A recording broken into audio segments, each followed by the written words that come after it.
Alright, barkamu da zuwa day 3 wato class mu akan Facebook advertising.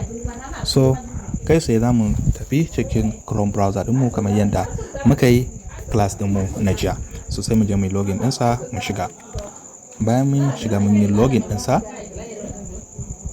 so mu dan jira ya bude. So kai sai kamar yadda muka yi setting advert mu akan engagement campaign, za mu danna wato create. Bayan mun danna create sai mu dan jira ya bude mana. Mu dan jira ya bude mana. So sai mu danna new campaign. Gashi nan idan kuka duba gefen nan new ad set or ad. Mu za mu danna new create new campaign. Idan muka danna create new campaign zai kawo mana da option din nan. So za mu zabi wato lead kenan, sai mu zabi lead. Bayan mun zabi lead, so sai mu yi danna continue. Bayan mun danna continue sai mu dan jira. So idan ya kawo mu, so za mu iya ba mu ad din mu suna campaign din mu. So kaga za mu daura advert da yawa idan muka so. So ba zai yi a ce mu bar shi haka ba. So mu tabbatar wannan ad din ad na abu kaza ne. So misali yanzu zan rubuta ad akan sayar da hula, misali hula lead customer akan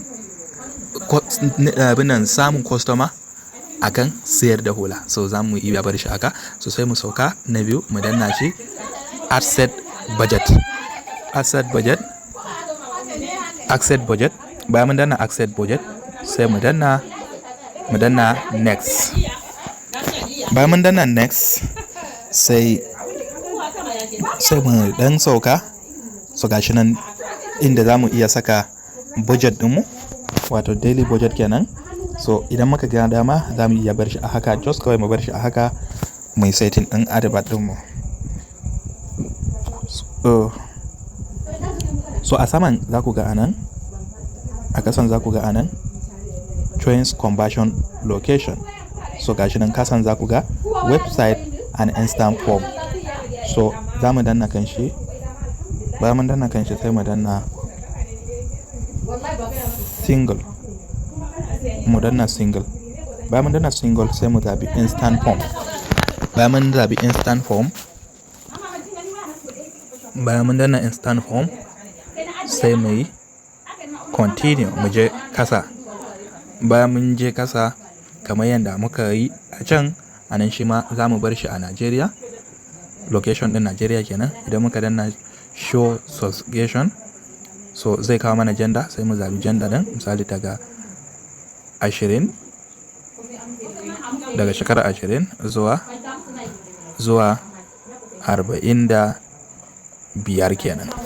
So bayan mun danna daga shekara 40 zuwa 45, so sai mu sauka kasa mu danna show more setting.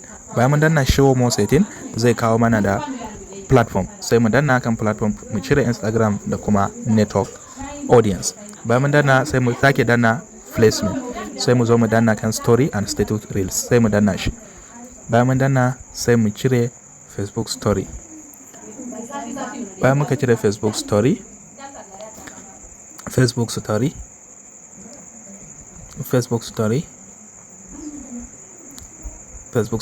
mu cire shi kenan.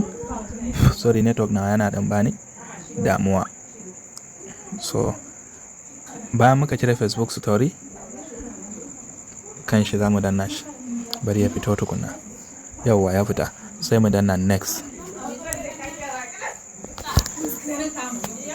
Bayan mun danna next zai kawo mu last step kenan, inda za mu yi publishing din ad din.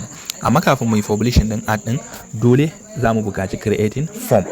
Tunda da instant form za mu yi collecting information din lead din mu kafin zuwa group din mu ko kuma zuwa website din mu. So amma ba da wannan video ba ne zan nuna muku yadda za ku yi creating form din. So idan kuka duba gashi nan form kusan guda 1 2 3 4 na yi creating ɗinsa. So amma dai so za mu iya creating form da yadda za ku yi creating a next video. Yanzu dai ku kalli yadda practical din bayan kun yi creating form din ku yadda za ku yi setting ad din ku kenan.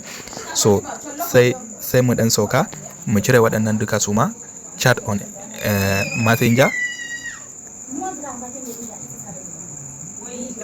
sai kuma chat on Instagram mu cire shi. Bayan mun cire shi sai mun danna setup creative, sai mu zabi video ko image. A wannan bidiyon da zamu yi amfani da video, so gashi nan sai mu zabi video din da zamu yi using advert din mu. So gashi nan, so sai mu danna next, sai mu kara rubuta text din mu wanda muka yi amfani da ChatGPT ya bamu anan. Sai mu zabi action ko learn more ko kuma sign off ko kuma download. Mu danna learn more. So sai mu saka add copy din mu anan sama.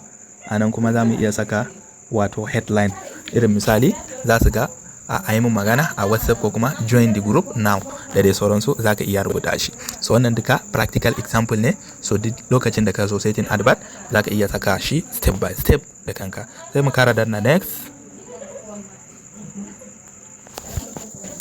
mu kara danna next, mu kara danna done. So idan muka danna done, mu dan jira komai ya hau daidai kafin mu danna publish. Kuma kar mu yi gaggawa wajen danna next har yanzu mu danna don ba ma tare da yayi completing din komai ba. Mu danna don, bayan mun danna don mu dan jira shi, kar mu yi gaggawa. So na danna don, zan dan jira shi ya hau komai. So kamar yadda kuke gani komai ya riga yayi, komai ya riga yayi. Yanzu just abinda muke bukata shine mu danna publish. Bayan mun danna publish, just advert din mu ya riga ya kammala. Just sai mu dan jira su yi mana review ɗinsa ya zama active sai ya fara running. So wannan shine yadda ake seta lead campaign daga farko zuwa karshe insha Allah. So wannan shine last day din mu, amma kafin ka daura advert din kana bukatar creating lead form. So insha Allah zan yi video na musamman gobe, shi ma zan dora muku shi yanda za ku yi creating lead.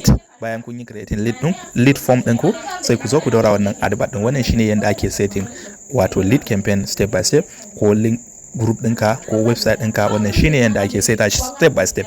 Amma class ɗinmu na gobe insha Allah zan nuna muku yanda za ku yi creating form, ko ku saka website ɗinku ko kuma WhatsApp group link ɗinku kafin ku zo ku seta wannan advert din. Allah ya sa an fahimta, kuma Allah ya sa ya amfana da ku. Sai mun hadu a class ɗinmu na gobe. See you.